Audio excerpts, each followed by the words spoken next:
Assalamualaikum warahmatullahi wabarakatuh. Berjumpa kembali dengan Bu Furi dalam pelajaran Bahasa Indonesia. Sebelum memulai kegiatan hari ini, mari kita berdoa terlebih dahulu supaya pembelajaran kita bermanfaat. Pembelajaran kita pada hari ini berhubungan dengan ciri kebahasaan teks novel sejarah. Dan apa saja manfaat mempelajari materi ini? Dalam materi ini, kalian nanti akan mampu mengetahui ciri kebahasaan apa saja yang terdapat dalam cerita atau teks novel sejarah. Kalian akan mampu menemukan unsur kebahasaan yang digunakan dalam teks novel sejarah. Apa saja ciri kebahasaan yang terdapat dalam teks novel sejarah? Yang pertama ungkapan, kedua peribahasa, tiga kalimat bermakna lampau, yang keempat konjungsi atau kata hubung temporal, yang kelima, kata kerja material. Yang keenam, kata kerja mental. 7, kalimat tak langsung. 8, dialog. Dan yang terakhir, berhubungan dengan kata sifat. Ciri kebahasaan yang pertama berhubungan dengan ungkapan. Apakah yang dimaksud dengan ungkapan? Ungkapan itu adalah kata. Ingat ya, kata atau frasa yang bermakna kias. Bermakna kias itu artinya bermakna tidak sebenarnya atau bermakna gramatikal, menyesuaikan bentuk kalimatnya. Contohnya seperti ini. Di sebelahnya Gajah Mada membeku. Biasanya kita ketahui membeku itu bentuk es yang ada di dalam lemari es. Tetapi di sini membeku bukan itu artinya, tapi membeku di sini berarti Gajah Mada diam saja. Ini berhubungan dengan sikap seorang. Contoh yang lainnya, mampukah Cakradara menjadi tulang punggung mendampingi istrinya menyelenggarakan pemerintahan? Tulang punggung di sini tercetak miring dan merah. Tulang punggung ini termasuk sebagai ungkapan berbentuk frasa yang berarti sandaran atau sumber kekuatan.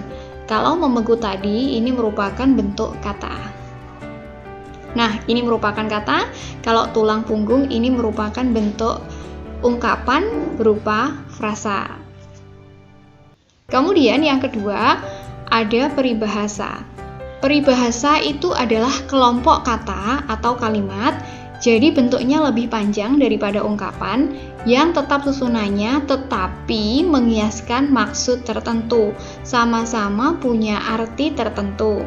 Kemudian peribahasa juga berarti ungkapan atau kalimat ringkas, padat, berisi perbandingan, perumpamaan, nasihat, prinsip hidup, atau aturan tingkah laku. Jadi dalam peribahasa sebanyak ini makna yang ingin disampaikan. Contohnya apa saja? Majapahit menjadi kerajaan yang gemah ripah loh jinawi. Ini sudah berbentuk kelompok kata atau kalimat yang bermakna kias dan dapat kita artikan tentram dan makmur serta sangat subur tanahnya. Ini merupakan contoh dari peribahasa yang terdapat dalam teks novel sejarah. Selanjutnya berhubungan dengan kalimat bermakna lampau. Kalimat bermakna lampau itu berhubungan dengan penggunaan kata-kata yang merujuk pada masa lampau. Jadi kata-kata ini terdapat atau hanya digunakan pada saat peristiwa dalam novel sejarah itu terjadi. Contohnya, mereka tinggal di rumah-rumah nelayan pada siang hari dan pergi ke front pada malam hari. Kata front ini kita temukan pada saat zaman penjajahan Belanda.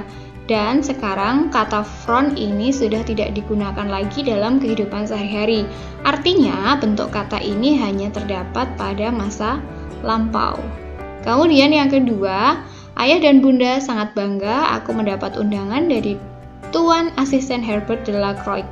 Penggunaan nama seperti ini, nama yang khas, merupakan ciri khas yang merujuk pada masa lampau dan ini terdapat pada kutipan novel Bumi Manusia. Ciri yang keempat berhubungan dengan konjungsi temporal. Konjungsi, ingat, ini merupakan kata hubung. Temporal berhubungan dengan waktu. Atau Atau dapat diartikan konjungsi temporal merupakan konjungsi atau kata hubung yang menyatakan urutan waktu atau kronologis. Contohnya, sejak saat itu, atau sejak saat itu, setelah itu, mula-mula, dan kemudian. Contohnya, ketika berusia 12 tahun, Empu Sepak mati. Dalam kalimat ini terdapat konjungsi temporal ketika yang tercetak warna biru. Selanjutnya, ciri kebahasaan teks novel sejarah adalah kata kerja material. Kata kerja material itu kata kerja yang mengarah pada perbuatan fisik atau peristiwa. Terdapat partisipan, itu artinya orang yang melakukan hal tersebut, dan terdapat pula sasaran. Contohnya, kalau kata kerja material berawalan membaca, pasti ini ada pelaku, seorang membaca, ada sasaran. Apa yang dibaca? Bisa buku, bisa novel, kemudian koran, atau membaca info di internet. Contoh lainnya, menulis dan memasak. Jadi, kalau misalnya kata-kata berawalan me ini, pasti ada seorang yang melakukan dan pasti terdapat sasaran. Itu baru bisa dikatakan sebagai kata kerja material. Selanjutnya, ada kata kerja mental. Apa perbedaan kata kerja material dengan kata kerja mental? Kalau kata kerja mental ini lebih berhubungan pada ungkapan perasaan yang wujudnya berupa tindakan. Contohnya, kata kerja mental itu tetap berawalan me, tapi ini sebenarnya adalah wujud ungkapan perasaan yang diungkapkan dalam bentuk tindakan. Mencintai, ini dari dalam hati tetapi dapat diwujudkan dengan tindakan. Ingat, kata kerja, baik mental maupun material, harus diawali dengan awalan me. Mengagumi, mencintai, dan menyetujui. Yang ketujuh berhubungan dengan kalimat tak langsung. Kalimat tak langsung ini merupakan kalimat yang menceritakan kembali pembicaraan seorang, pikiran, opini, keputusan, pertanyaan, dan lainnya. Ingat ya, kalimat tak langsung ini biasanya ditandai dengan bentuk mengatakan bahwa. Contohnya, Bu guru mengatakan bahwa nilaiku mulai turun. Dalam kalimat tak langsung tidak ada tanda petik. Ciri khasnya selalu ada bentuk frasa mengatakan bahwa. Kemudian yang kedelapan, dialog. Dialog ini merupakan percakapan antara dua orang atau lebih. Ciri khasnya, dialog selalu ditandai dengan kalimat langsung dengan menggunakan tanda petik. Kalau tadi kita mempelajari kalimat tak langsung, dialog itu sama halnya dengan tuturan langsung atau kalimat langsung. Contohnya seperti ini. Sampean masih ingat ketika kita pentas pada malam Agustusan setahun yang lalu? Bagian awal dan bagian akhir perkataan diawali dan diakhiri dengan menggunakan tanda petik 2. Ingat ya, dialog itu menggunakan tanda petik 2. Kemudian ada lagi, kalaupun pertanyaan ini dijawab, bagian yang lainnya pun tetap harus menggunakan tanda petik karena ini merupakan percakapan. 9. Berhubungan dengan kata sifat. Kata sifat, penanda yang paling mudah untuk menganalisis itu kata sifat atau bukan. Gabungkan kata tersebut dengan lebih dan sangat.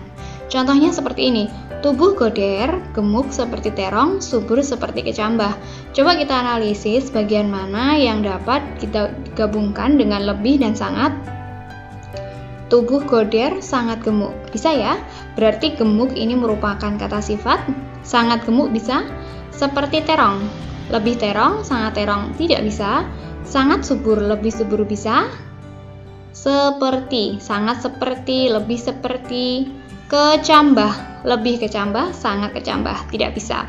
Berarti bagian kata yang bisa disertai dengan kata lebih dan kata sangat merupakan kata sifat. Kata sifat yang terdapat dalam contoh kalimat ini adalah subur dan gemuk. Demikian tadi paparan mengenai ciri kebahasaan teks novel sejarah. Untuk selanjutnya, yang akan kita pelajari dari teks novel sejarah berhubungan dengan unsur intrinsik novel, unsur ekstrinsik novel, dan yang terakhir berhubungan dengan pandangan atau sikap hidup pengarang. Demikian materi kita pada hari ini, semoga bisa dipahami. Wassalamualaikum warahmatullahi wabarakatuh.